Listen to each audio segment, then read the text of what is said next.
नमस्कार. मुंबईपासून जवळजवळ 150 किलोमीटर अंतरावरती असलेलं आणि 700 चौरस किलोमीटर परिसरामध्ये वसलेलं महाराष्ट्र राज्यातील सर्वात प्रगतिशील शहर म्हणजे पुणे. सुसंस्कृत, देखणं, दैदिप्यमान आणि संस्कृती रक्षक शहर म्हणजे पुणे. विद्येचं माहेर घर म्हणजे पुणे. मुळा व मुठा नदीच्या किनाऱ्यावर वसलेलं हे शहर भारतातील 8व्या क्रमांकाचं आणि महाराष्ट्रातील 2ऱ्या क्रमांकाचं शहर आहे. शास्त्रीय संगीतांच्या मैफिली, नाटक, साहित्य, कला, क्रीडा आणि आध्यात्मिक सोहळे अशा निरंतर हालचालींमुळे ओळखलं जाणारं हे शहर म्हणजेच पुणे. त्याचप्रमाणे तुम्हा आम्हा आपण सर्वांना एकत्र आणणाऱ्या या टेनिस बॉल क्रिकेटच्या इतिहासामध्येही पुणे शहराला एक लाख मोलाचं स्थान आहे.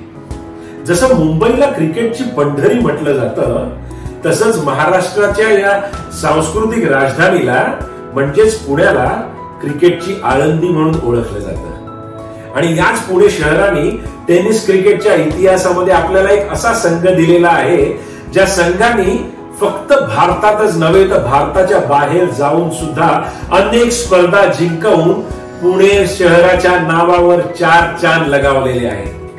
आणि हा संघ म्हणजे टेनिस क्रिकेट विश्वातला एक नामवंत दादा संघ, प्रतीक स्पोर्ट्स डिंग डॉंग पुणे. 1992-93च्या सुमारास पुणे जिल्ह्यातील वडगाव शेरी या लहानशा गावातून प्रशांत चौधरी यांच्या मार्गदर्शनाखाली या संघाची स्थापना झाली. प्रशांत चौधरी यांनी पाया रचलेल्या या संघाचा खरा कळस चढवला तो म्हणजेच संदीप जगताप यांनी आणि यांच्या सहकार्यांनी. 1995-96 पासून डिंगडॉंग संघाने खऱ्या अर्थाने उत्तम दर्जाचं क्रिकेट म्हणजेच प्रोफेशनल क्रिकेट खेळण्यास सुरुवात केली. 1998-99 पासून या संघाने आपल्या नावाचा डंका पिटण्यास सुरुवात केली आणि तो दबदबा आज सुद्धा कायम आहे.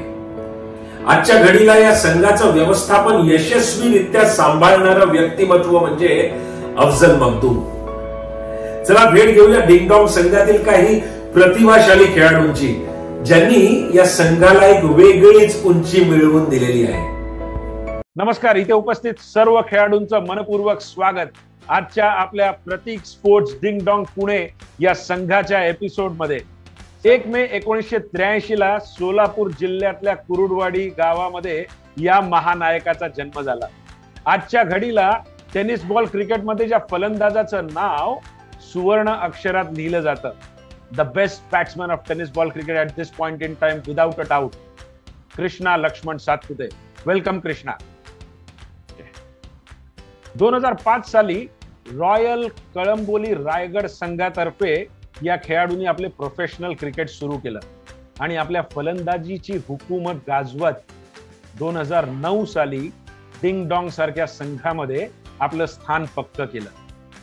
Be chemical by profession, tennis ball क्रिकेटचा फायटर जेट म्हणून ओळखला जाणारा, महाड येथे राहणारा प्रतीक स्पोर्ट्स डिंग डॉंग संघाचा कर्णधार म्हणजेच योगेश पेंडकर. So welcome Yogesh. 2009 साली नगर जिल्ह्यातल्या हेड अँड टेल संघातर्फे क्रिकेटला सुरुवात करणारा हा high arm left arm speedster, computer engineer by profession, ते call him Nagar express, Ahmednagar जिल्ह्याचा कोहिनूर हिरा म्हणजेच अभिजित दुधे. So welcome Abhijit. इंदापूर ग्रामीण भागामध्ये क्रिकेटला सुरुवात करणाऱ्या या खेळाडूंनी जीके अकॅडमी दौंड संघापर्यंत आपली मजल मारली. जीके अकॅडमी दौंड संघामध्ये आपल्या कामगिरीची चुणूक दाखवत 2014-15च्या सीझन मध्ये विक्रमादित्य डिंग डॉंग संघामध्ये आपलं स्थान पक्क केलं.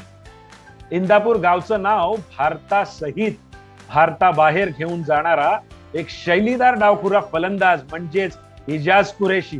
So welcome Ijaz. आणि जाऊया आजच्या आपल्या सलामीच्या खेळाडूकडे. वयाच्या 14व्या वर्षी शाळेच्या युनिफॉर्म मधून ज्या खेळाडूला टूर वरती नेण्यात आलं आणि या छोट्याशा मूर्तीचं रूपांतर पुढे जाऊन एका मोठ्या कर्णधाराच्या स्वरूपात झालं. विभिन्न डावपेच आखत आपल्या नेतृत्वाची चुणूक दाखवत आपल्या संघाला वारंवार विजेतेपद मिळवून देणारा हाच तो कर्णधार. Pratik sports ding dong Pune संघाचा आजचा पाठीचा कणा म्हणजेच अफजल मखदूम. So welcome Afzal. हे पाचही खेळाडू एक एक प्रश्न आपल्या प्रेक्षकांना, आपल्या चाहत्यांना विचारणार आहेत आणि त्या चाहत्यांनी, त्या फॅन्सनी आणि त्या प्रेक्षकांनी खालच्या कमेंट बॉक्समध्ये त्या प्रश्नाचं उत्तर द्यायचं आहे. प्रत्येक प्रश्नाच्या 2 लकी विनर्सला, म्हणजे टोटल 10 लकी विनर्सला फोर्स स्पोर्ट्स अँड बेअर्स कडून एक TD स्पोर्ट्स मीडियाचं ब्रँडेड टी शर्ट 10 लकी विनर्सला माझ्याकडून गिफ्ट देण्यात येणार आहे. So here we go. खाली दिलेल्या कमेंट बॉक्स मध्ये आपल्या लाडक्या खेळाडूंनी विचारलेल्या प्रश्नाचं उत्तर नक्की द्या. डिंगडॉंग टीमनी 10 PL किती वेळा जिंकलेली आहे? माझा प्रेक्षकांना एक प्रश्न आहे. कृष्णा सरांची आणि माझी रतन बुवाची इनिंग, नॉट आउट इनिंग किती रनाची आहे? प्रेक्षकांना माझा असा प्रश्न आहे की मी 6 बॉल 5 रन कोणत्या टुर्नामेंटला डिपेंड केले होते?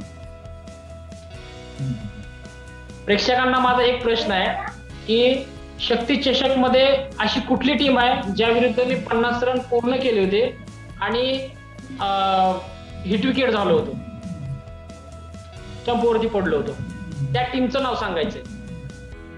माझे 2 क्वेश्चन्स आहेत. एक तर डिंगडॉंग टीमने 10 PL कोणत्या साली जिंकली होती, आणि दुसरा प्रश्न असा आहे की मला सगळ्यात पहिले अफजलभाईंचा कॉल रतनबुवा ट्रॉफी खेळण्यासाठी आला होता. तर असा कोणता खेळाडू आहे जो आजारी होता त्यामुळे अफजलभाईंनी मला कॉल केला होता? अफजल, या संघाचं नाव डिंगडॉंग म्हणून एवढं फेमस झालं होतं, त्यानंतर या संघाच्या नावाचं रूपांतर प्रतीक 11 म्हणून का झालं? डिंगडॉंग नाव ठेवणारे फक्त आम्हीच होते, हे प्लेयरच होते आमचे. जो माझे प्लेयर होते सगळे आम्ही एकत्र होऊन हे टीमचं नाव ठेवलं डिंगडॉंग. कारण याचं कारण एक होता की आम्ही सगळे प्लेयर पैसे, म्हणजे एंट्रीचे पैसे गोळा करून एंट्री करायचे, आणि ते डिंगडॉंग होता. आणि प्रतीक का झाला? प्रतीक म्हणजे आमच्या इथं एक गणेश भाऊ साळवे म्हणून एक प्लेयर आहे जो आपल्या टीम मध्ये पण खेळायचा. पण त्यांच्या इथं कोथरूडमध्ये त्यांनी आम्हाला ऑफर दिला की आपलं एक असा त्याचा कोणतरी मित्र आहे त्यांचे, मोहन आप्पा घारे, त्यांनी आम्हाला म्हणजे गणेश साळवींनी बोलला की आपल्याला एक स्पॉन्सरशिप करतील तर त्यांच्या नावाने खेळायला लागेल प्रतीक 11. मग त्यानंतर आमची टीम डिंगडॉंगचे नावाखाली, डिंगडॉंग सोडून ते प्रतीक स्पोर्ट्समध्ये प्रतीक स्पोर्ट्सच्या नावाखाली खेळायला लागले. कारण आम्हाला स्पॉन्सरशिप त्यांनी दिली, एंट्री फीस, यायचं जायचं खर्च वगैरे सगळं. नाहीतर कमीत कमी आम्ही 10-15 वर्ष तर असेच खेळलोय विदाऊट स्पॉन्सर. योगेश पेंडकर, तुमच्या संघाचा सर्वात मोठा आधार आणि प्रेरणा कोण आहे? आमच्या संघाचा आधार आणि प्रेरणा म्हणजे अफजलभाई आणि संदेश पालटे असतील. कारण अफजलभाईंमुळे सगळे प्लेयर्स आम्ही एकत्र असतो. अफजलभाई सगळ्या प्लेयर्स लोकांना एकत्र ठेवतात, आणि असं मॅच असेल त्याच दिवशीच नाही तर ऑफ सीझन मध्ये सुद्धा अफजलभाईंचा सगळ्यांना कॉल असतो. तर आम्ही एक फॅमिली म्हणूनच असतो ऑफ सीझन असले तरी सुद्धा. त्यामुळे आमच्या संघाचा कणा मेन तर अफजलभाई आणि संदेश पालटेच आहेत. कृष्णा सातपुते, विशाल कांबळी यांचा तुमच्या जीवनामध्ये काय इन्फ्लुएन्स आहे, काय महत्व आहे? विशाल कांबळीचं महत्व म्हणजे मी ज्यावेळेस इंदापूरमध्ये खेळत होतो, डिंगडॉंग म्हणून टीम म्हणजे यांची फेमस टीम होती, त्यावेळेस मी आमच्या डॉन 11 कडनं आलो होतो खेळायला. म्हणजे तानाजी नाट्य जे आता कोविडनं आता वारले आहेत, तर त्यांच्या टीमकडनं मी आलो होतो इंदापूरला खेळण्यासाठी. तर त्यावेळेस डिंगडॉंगच्या अपोजिट मी 50 रन मारले होते. तर तिथं माझी इनिंग बघून त्यांच्या अगोदरच त्यांनी माझी दिगंची तर बॅटिंग बघितली होती. सेकंड टाइमला इंदापूरमध्ये माझी बॅटिंग बघून सगळ्यांची चर्चा झाली प्लेयर लोकांची डिंगडॉंगच्या, जसं अफजल झालं, विशाल झालं, सँडी जगताप, हे जुने जे प्लेयर होते. त्यानंतर त्यांची चर्चा झाल्यानंतर मग विशालचा मला कॉल आला की विशाल बोलला, कृष्णा अशी अशी आमची टीम आहे आणि आम्ही जेवढे बी प्राइज मारतो सगळे इंडिव्हिज्युअली जे प्राइज एक करून आम्ही वाटतो, शेअर करतो. विशाल कांबळेचा एवढा मोठा हात आहे म्हणजे डिंगडॉंगच्या टीम मध्ये आणण्यास, कारण त्याच्यामुळे मी सध्या डिंगडॉंग मध्ये आलो त्या 2004 साली, आणि माझा तिथनं प्रवास चालू झाला. त्यामुळे विशाल कांबळीला मी एकदम म्हणजे बेस्ट मानतो. माझी एक विनंती आहे प्रेक्षकांना की तुम्ही तुषार डबंगे जो युट्यूब चॅनल आहे त्यांच्या चॅनलवरती जाऊन सबस्क्राईब करावं आणि बेल आयकॉन वरती प्रेस करावं. कृष्णा सातपुते एक अप्रतिम खेळाडू तर आहेतच, आणि काही दिवसांपासून त्यांनी स्वतःचं युट्यूब चॅनल बनवलेलं आहे, कृष्णा सातपुते ऑफिशियल. आणि येणाऱ्या यंग पिढीला, तरुण खेळाडूंना बरेच संदेश ते त्या चॅनल मधून देत आहेत. या चॅनलला सबस्क्राईब करावं आणि बेल आयकॉनला प्रेस करावं. इजाज, तुमची या संघामध्ये निवड कधी आणि कशी झाली? माझी निवड 2014 किंवा 15च्या दरम्यान झाली. ऍक्च्युली मी GK अकॅडमी दौंड संघाकडनं खेळायचो. प्रोफेशनल क्रिकेट मी स्टार्ट केल्यानंतर दौंड संघामध्येच स्टार्ट केला जास्त करून. आणि त्यातले त्यात आम्ही आणि अफजलभाई यांची, कृष्णा सरांची यांची टीम कंपल्सरी आम्ही सेमीफायनलला वगैरे आणि फायनलला आमची टीम अपोजला असायची. तर एक आमची दौंडची टीम पुण्या भागात तितकी फेमस नव्हती. आम्ही ग्रामीण भागातच खेळायचो. आणि त्यातल्या त्यात पुण्यात जेव्हा स्टार्ट केलं तर माझा खेळ अफजलभाईच्या टीममेटनी किंवा अफजलभाईंनी सगळ्यांनी पाहिला की कुठल्या लेवलचा क्रिकेट खेळतोय किंवा काय. कारण त्यांच्या टीम मध्ये पप्पू रामगडे आणि चुन्नी गोयल हे 2 लेफ्टी ऑलरेडी होतेच. तर त्यातले त्यात चुन्नी गोयल आणि पप्पू रामगडे हे दोघं असल्यानंतर पण अफजलभाईंनी मला त्यांच्या टीम मध्ये खेळायची ऑफर दिली. तर मी पहिल्या स्टार्टला अफजलभाई सोबत टूर स्टार्ट केला. ऍक्च्युली मला लक्षात नाही की मी कुठल्या टूरला खेळलोय अफजलभाई सोबत. मग मी त्या प्रकारे मी प्रत्येक टीम जॉईन केली. आणि याच्यात मोलाचा वाटा अफजलभाईचा आहे. त्यांनी मला प्रत्येक टीम मध्ये इन्व्हॉल्व केला. अभिजित दुधे, तुम्हाला या संघामध्ये स्लॉग ओव्हर स्पेशलिस्ट म्हणून मानलं जातं आणि प्रेक्षक सुद्धा पाहतात की डेथ ओव्हर्सला अभिजित दुधेच्या हाती नेहमी चेंडू असतो आणि त्याला तो पूर्ण न्याय देतो. ह्याच्यासाठी काय स्किल लागतं, काय वैशिष्ट्य कारण आहेत अभिजित? असं सांगायचं म्हटलं तर मला स्लॉग ओव्हरलाच बॉलिंग टाकायला जास्त आवडते. कारण ज्यावेळेस प्रेशर सिच्युएशन असते त्यावेळेस माझ्याकडून 100% एफर्ट्स देण्याचा प्रयत्न जास्त असतो. ज्यावेळेस मी सेकंड इनिंगला बॉलिंग टाकतो किंवा फर्स्ट इनिंगला आमची बॅटिंग झालेली असते, सेकंड इनिंग आम्हाला डिपेंड करायचे असतात, त्यावेळेस मला 100% एफर्ट्स द्यायला आवडतं. म्हणजे प्रेशर सिच्युएशन हँडल करायला खूप आवडते. नमस्कार, मी दीपक मंडले, क्रिकेट समालोचक.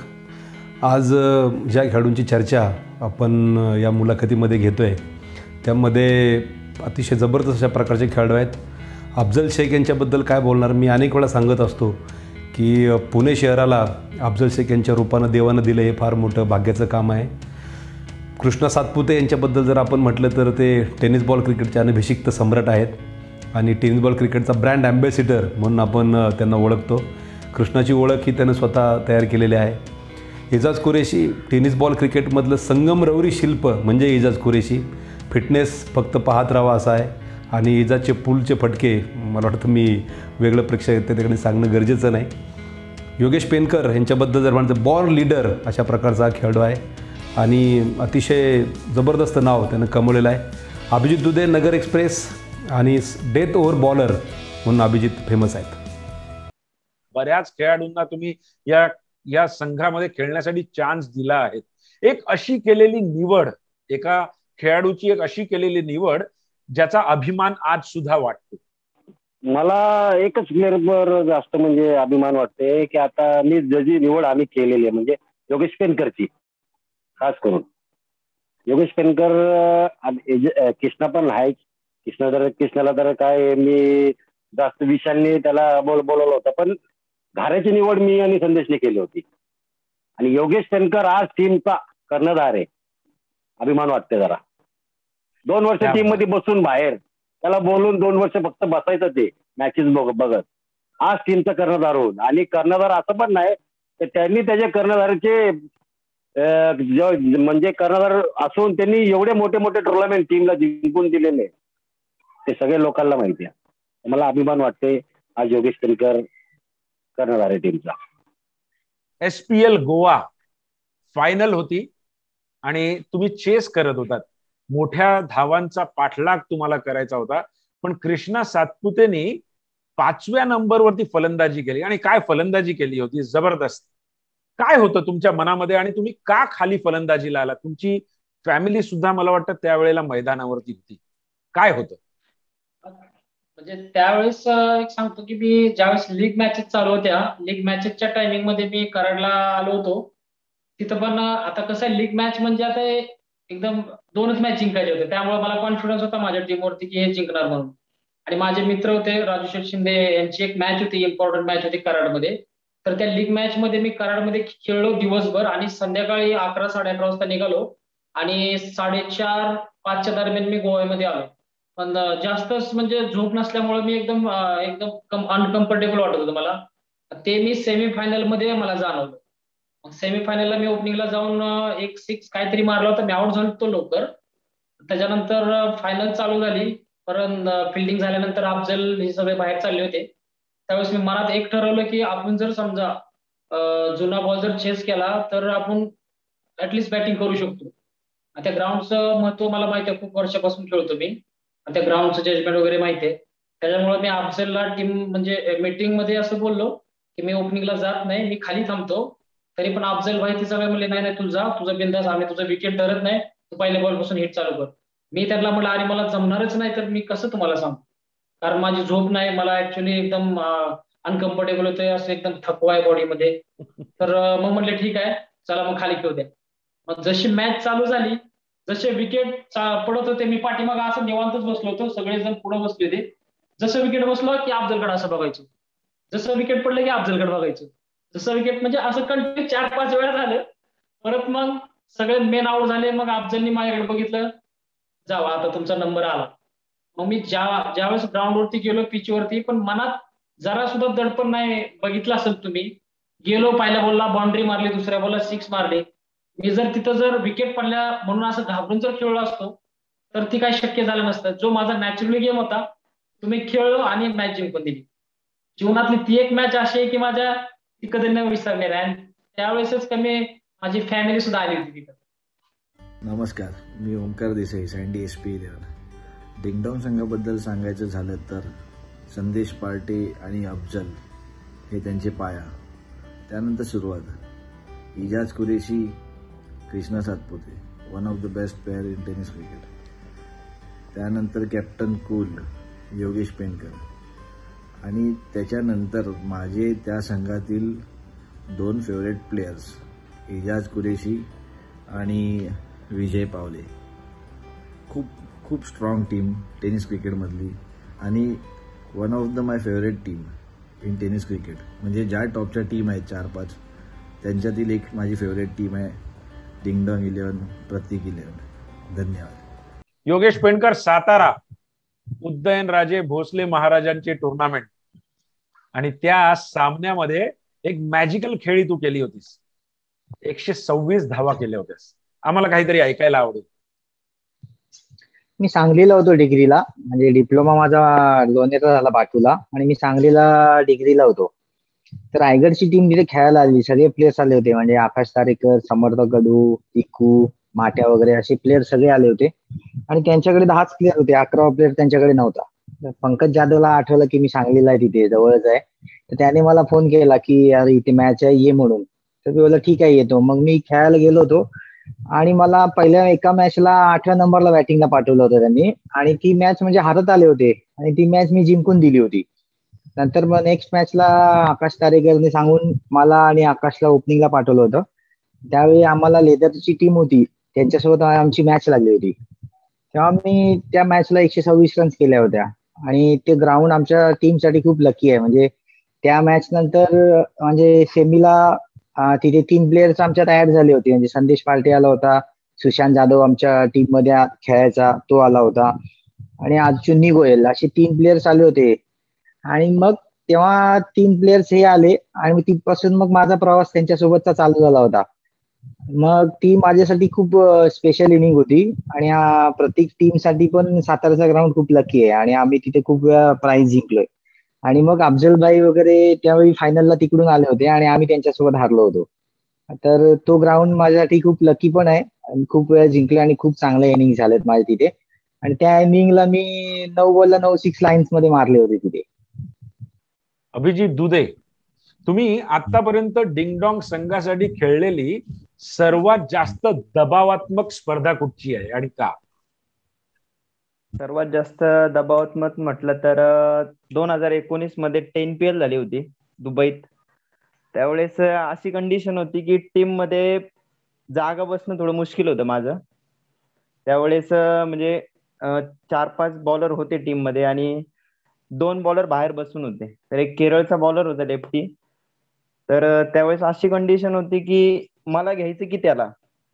तर जास्त करून आमच्या स्पॉन्सरनी रेफरन्स त्यालाच दिला होता आणि सेमीफायनलची मॅच लागली होती. सेमीफायनलच्या मॅचला मीटिंग बसली होती टीमची. त्यानंतर टीम मीटिंग मध्ये असं डिसिजन घेतलं योगेश पेनकर, अफजल आणि माट्याने की अभिजित दुधेलाच खेळूयात काही झालं तरी. त्यावेळेस मला असं म्हणत होतं की आपली निवड झाल्यानंतर आपल्याला काही ना काहीतरी टीमसाठी करायचंच आहे आणि त्यावेळेस मी टीमसाठी चांगली बॉलिंग टाकून चांगला सपोर्ट दिला होता. कृष्णा, तुम्ही डिंगडॉंग संघामध्ये एवढे वर्ष खेळत आहात आणि एक स्टार प्लेअर म्हणून तुम्ही समोर येता प्रत्येक संघाच्या. कुठच्या दुसऱ्या संघाने आतापर्यंत तुम्हाला ऑफर केली आहे का की आमच्या संघातून नेहमीच खेळ सर? काय म्हणजे असं कायमस्वरूपी अशी ऑफर नाही की खेळ, तशा ऑफर येतात. पण कसं आहे, आपल्याला ह्या टीमने नाव दिलंय, या टीम मधून घडलो मी. कारण 2004 सालापासून मी डिंगडॉंग मध्ये खेळलो, जवळजवळ 8 वर्ष या नावाने.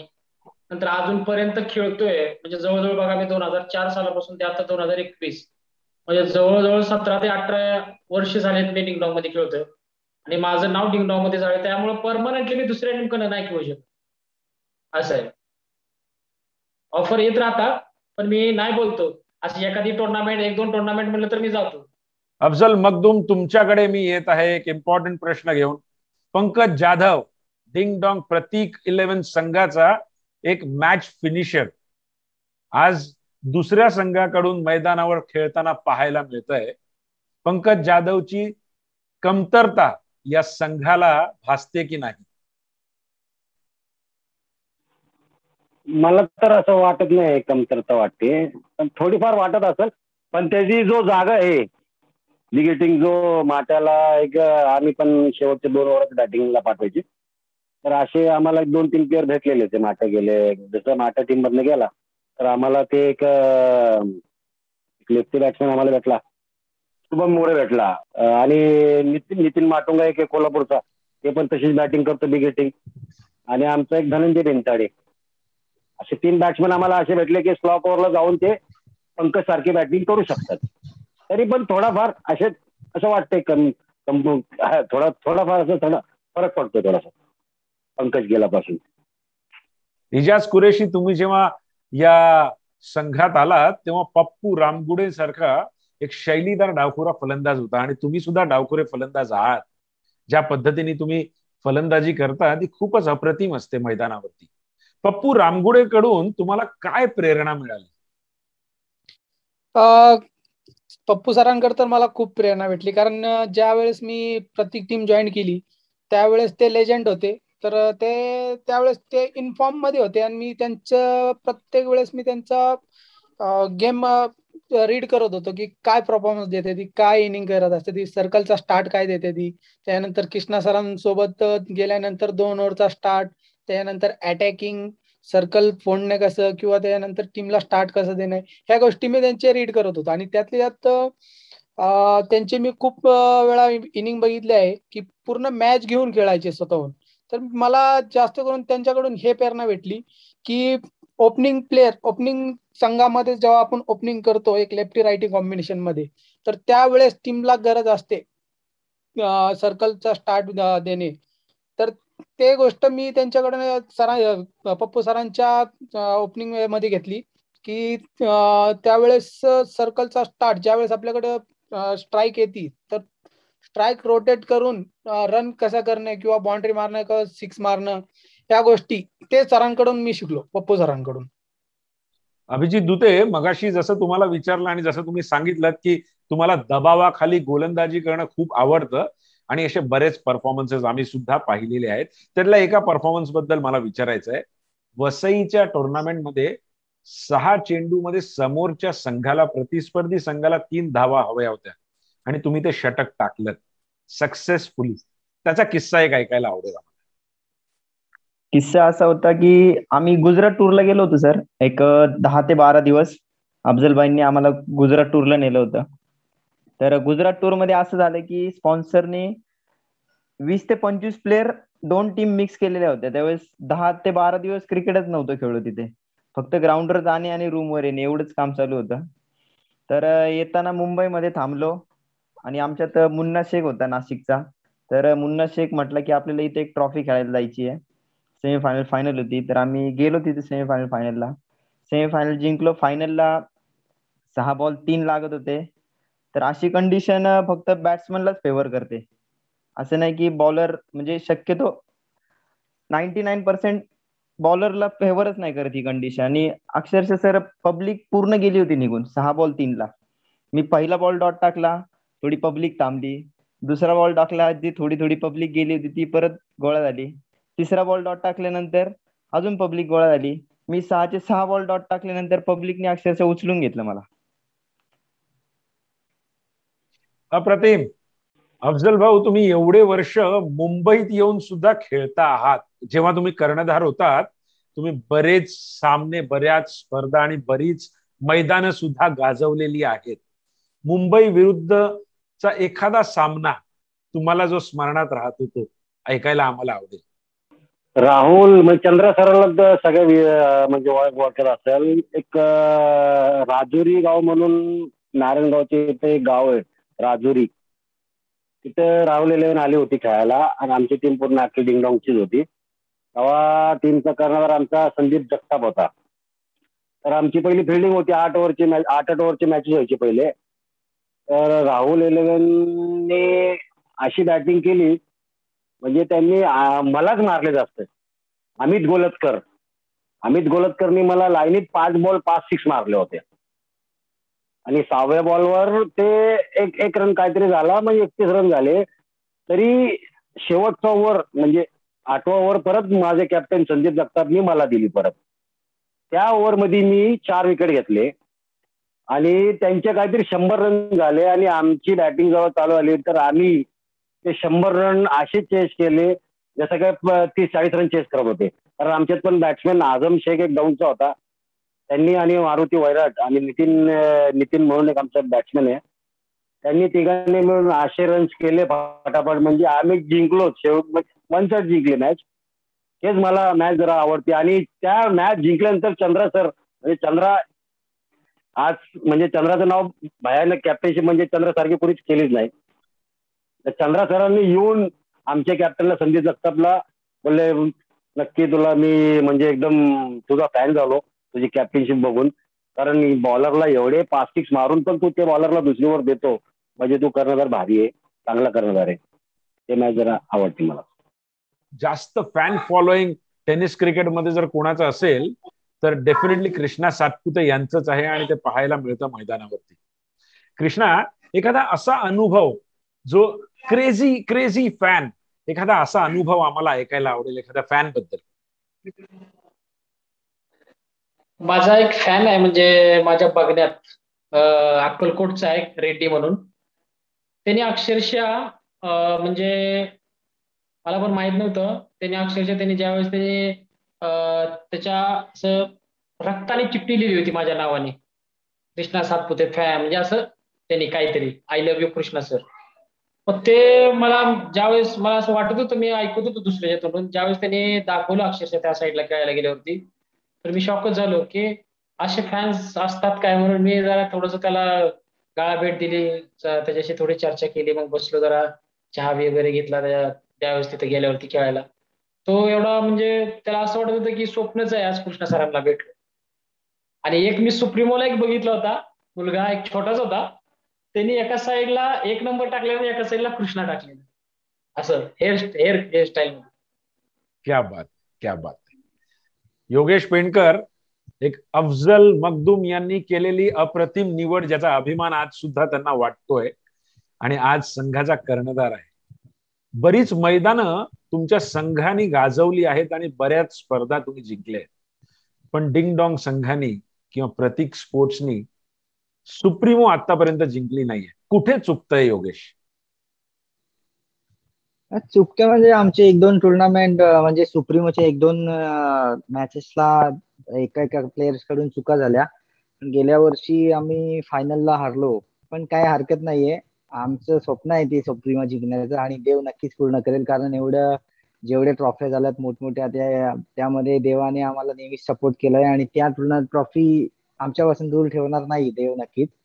तर आम्ही अजून मेहनत करू आणि ज्या आमच्याकडून ज्या चुका झाल्या 3-4 वर्ष आम्ही जवळ येऊन हारलो, एकदा सेमीफायनलला हारलो आणि एकदा क्वार्टर फायनलला हारलो, तर त्या चुका आम्ही आता नेक्स्ट टाइम करणार नाही आणि सुप्रीमो ट्रॉफी नक्की जिंकू आम्ही.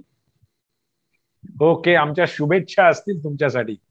कृष्णा, भूतकाळातील एक असा सामना ज्याचा रिझल्ट बदलायचा चान्स मिळाला तर तो कुठचा सामना असेल? मला आठवतं मी ज्यावेळेस वेस्ट बंगालमध्ये कोलकात्यात खेळत होतो, तर साईरत्न चॅलेंजर ट्रॉफी चालू होती रत्नागिरीमध्ये.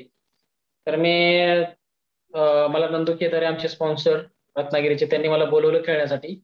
तर मी ती सेमीफायनल खेळण्यासाठी आलो होतो चॅलेंजर ट्रॉफीला रत्नागिरीमध्ये. ते पहिले मी 50 रन मारून ती सेमीफायनल 1 साइड जिंकली. आणि अशीच मॅच आमची म्हणजे आमचे टिंगटॉंगचे काही प्लेयर, सुमित ढेकणे, असे बरेच प्लेयर होते, एसपी वगैरे सगळे मिक्स टीम ती फायनलला होती. तर सेमीफायनलला पण 50 रन मारले होते आणि ह्या मॅचला पण 41 रन केले होते मी. आणि ती मॅच मी 1 साइड एकट्याच्या जीवावरती मॅच घेऊन आलो होतो, चेस करत होतो. आणि 12 बॉल 8 का 9 पाहिजे होते. त्यावेळेस मला स्ट्राईक जास्त भेटली नाही आणि विशाल तामोरेने ती बॉल तिथे डॉट झाला होता विजय पावलेचा. विजय पावले होता का कोण होता मला जास्त आठवत नाही, विजय पावलेच होता शायद. तर तिथून तो बॉल डॉट झाल्यामुळं मॅच प्रेशर म्हणजे रनाचं प्रेशर जास्तच म्हणजे चढलं गेलं. 6 बॉल 8 मॅच आली ती आणि 6 बॉल 8 मध्ये 1-2 बॉल खेळलो मी. आणि ज्यावेळेस 3 बॉल 5 का काहीतरी होते त्यावेळेस बरोबर मी एलबी आउट झालो. अभिजित दुधेने जो मला वाटलं टनच्या हिशोबात तयार राहिलो मी आतमध्ये घुसून स्विपच्या ह्याच्यामध्ये, तर अभिजितनं ते माझा टान्स बघून डायरेक्ट ब्लॉक टाकला पायावरती आणि तिथं मी एलबी झालो आणि मॅच हारलो. तर ती मला असं वाटतं की ती मॅच माझ्यासाठी इम्पॉर्टंट आहे आणि ती मॅच जिंकण्याचा प्रयत्न करतो. आणि त्याच टुर्नामेंटमध्ये 2 मॅच मध्ये मला जे रॉयल एनफिल्डची बुलेट भेटली, ती मी एकदम ते माझ्या 2 इनिंग्स होत्या, ती एक कधी विसरणार नाही. इजाज कुरेशी, मला इथे एक आवर्जून असं सांगावंसं वाटतं की तुमच्यासारखं व्यक्तिमत्व टेनिस क्रिकेटला मिळणं हे टेनिस क्रिकेटचं भाग्य आहे. बाली ट्रॉफी 2020 करोनाचा काळ होता आणि त्या करोनाच्या काळात जे तुम्ही कृत्य करून दाखवलं त्याबद्दल तुम्हाला खूप खूप सलाम. I would say you are a precious gift to mankind. म्हणजे माणुसकीला मिळालेलं एक सगळ्यात मोठं वरदान म्हणजे इजाज कुरेशी, असं मी सांगेन. इजाज, काय घडलं होतं आणि ते तुमच्या मनात काय होतं? राज गोठणकरला मैदानावरती तुम्ही जीवन दान दिलं. इजाज, काय घडलं होतं मला ऐकायला आवडेल. तर नुकताच मी आउट होऊन विकेटवरून पॅव्हलियनकडे आलो. स्ट्राईकला आकाश तारेकर आणि शाहिद खेळत होते विकेटवर. सेकंड बॉलला का थर्ड बॉललाच त्याच, तर शाहिदनी कव्हर्सला इनसाइड आउट होऊन कव्हर्स मध्ये मारला त्यांनी बॉल आणि ती खूप हाय गेला होता, असं लॉंग गेला नव्हता बॉल, फक्त हाय चढला होता. तर सर्कल मधून जेडी आला, अनिकेत समोर होता आणि राज गोठणकर कव्हरच्या असं या साईडला होता. ते 3 जण असे तिन्ही बाजूनी 3 जण आले. मग ते आल्यानंतर आम्हाला वाटलं आता 2 जण थांबेल, 1 जण जज करेल, कॅच पकडेल किंवा मग स्टॉप करायला जाईल. 3घांचं लक्ष वरच होता हवेकडं, बॉलकडं. आणि 3 जण तसे पळत एकमेकाला एकदम असा ऍक्सिडेंट झाला की कोणी कुणाकडे न बघता असे धडकले ना, त्यावेळेस कळलं पण नाही की आता कुणाला बघावून कुणाला नाही. कारण त्यावेळेस जसे त्या 3घांचा ऍक्सिडेंट झाला तर मी जसं पॅव्हलियन मध्ये उभा होतो त्यांना बघून, तसं मी जम्प केली आणि जम्प केल्यानंतर मी पहिल्यांदा 2घांकडे बघितले, कारण हे आमच्या डगआउटच्या जवळच पडले होते आणि राज थोडा पलीकडे पडला होता. तर या 2घांना मी न हात लावता असं लांबून बघितलं तर यांची मुवमेंट चालू होती, राजची काही मुवमेंट चालू नव्हती.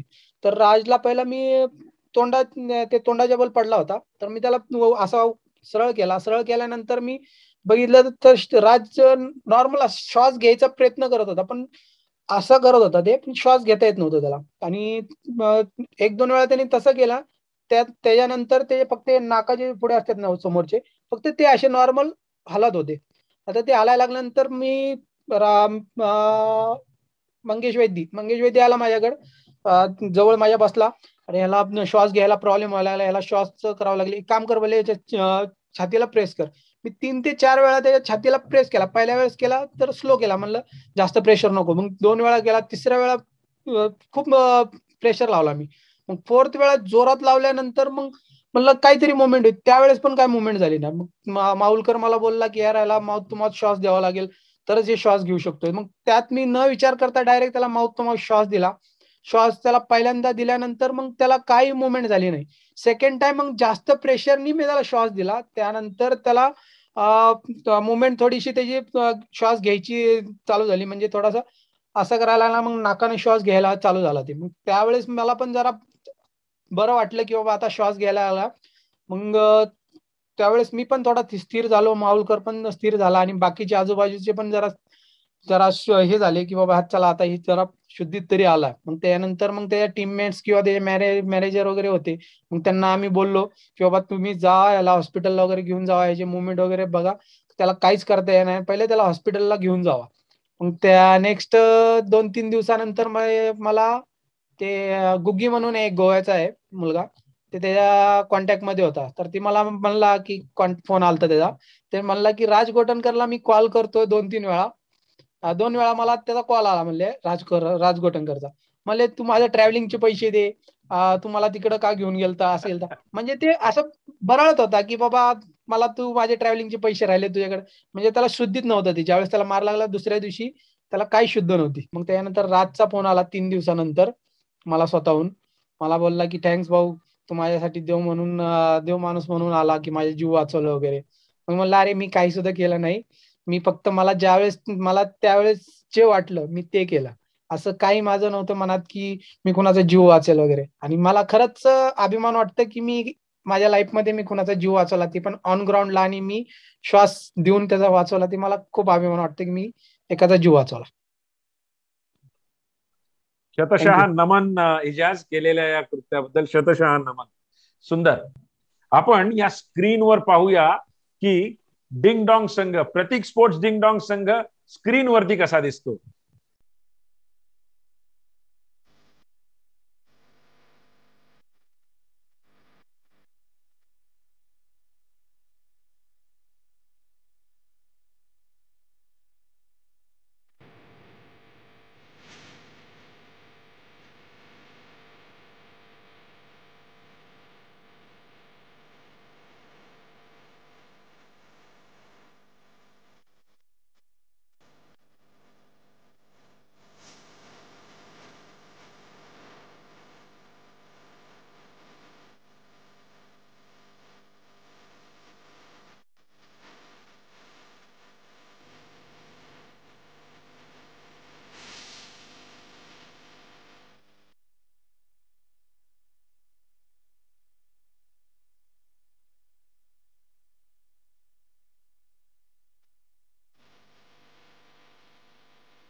प्रत्येक टीममध्ये जुन्या जाणत्या व नवीन खेळाडूंचा अतिशय ताळमेळ चांगला असतो.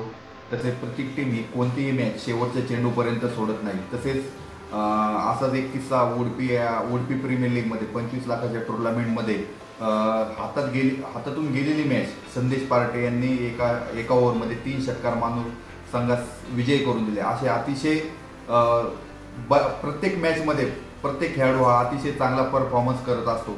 तसेच प्रत्येक टीमला माझ्यातर्फे सर्व खेळाडूंतर्फे पुढील वाटचालीसाठी शुभेच्छा. धन्यवाद. ओके, आपण रॅपिड फायर कडे जात आहोत. प्रतीक स्पोर्ट्स डिंग डॉंग पुणे या एपिसोड मध्ये रॅपिड फायर स्लॉग ओव्हर, शेवटचे काही चेंडू आपल्या लाडक्या खेळाडूंसाठी. So here we go. So पहिला प्रश्न कृष्णा सातपुते, तुम्हाला तुमचा फेवरेट बॅट्समन. संदेश पार्टे, विशाल कांबळी, कपूर आंबोडे. अभिजित दुधे, तुमचा फेवरेट बॉलर. सिब्बान शेख. इजाज कुरेशी, एक फेवरेट ऑलराऊंडर. माझा फेवरेट ऑलराऊंडर विजय पावले. योगेश पेंडकर, तुमचा फेवरेट कॅप्टन. संदीप जगताप. अफजल मखदूम, तुमच्यासाठी मी प्रश्न विचारतोय, कुठच्या नवोदित खेळाडूंनी, कुठच्या यंग खेळाडूंनी तुम्हाला सगळ्यात जास्त इम्प्रेस केलं? तुषार अंधळे. अभिजित दुधे, तुमचा फेवरेट बॉलिंग पार्टनर? माझा फेवरेट बॉलिंग पार्टनर स्लॉगला टाकणारा विजय Pawale. Yogesh Pendkar, happiest movement on the field? आम्ही 2016 साली आखाती देशामधल्या सगळ्यात मोठ्या टुर्नामेंट होत्या, म्हणजे ज्या 12 लाख 15 लाख पासून मोठ्या सगळ्यात झाल्या होत्या, त्या आमच्या संघाने त्या 2016 साली म्हणजे पहिले आम्ही आखाती देशामध्ये पहिली टुर्नामेंट खेळलो होतो, गल्फ प्रीमियर लीग.